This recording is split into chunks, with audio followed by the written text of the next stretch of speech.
তোমরা দেখতেই পাচ্ছ আমরা হরিদ্বারে চলে এসেছি। এখন বাজে প্রায় 11:30।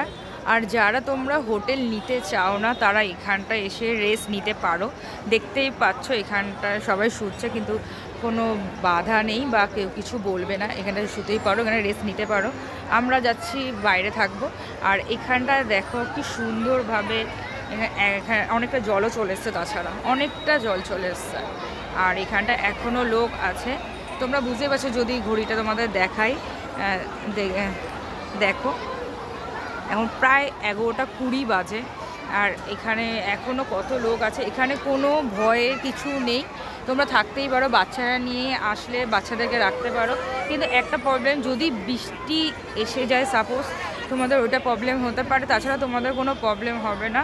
আর এখানটা ভালোভাবেই তোমরা থাকতে পারবে। আর যাদের মনে হচ্ছে বাইরে না থাকবে তারা এখানে ভারত সেবা আশ্রম আছে, অনেক রকম আশ্রম আছে, তারা সেখানেও থাকতে পারে। আমার মতে এখানে থাকা ভালো, কিন্তু বাচ্চা নিয়ে বৃষ্টি এসে গেলে তখন প্রবলেম হবে।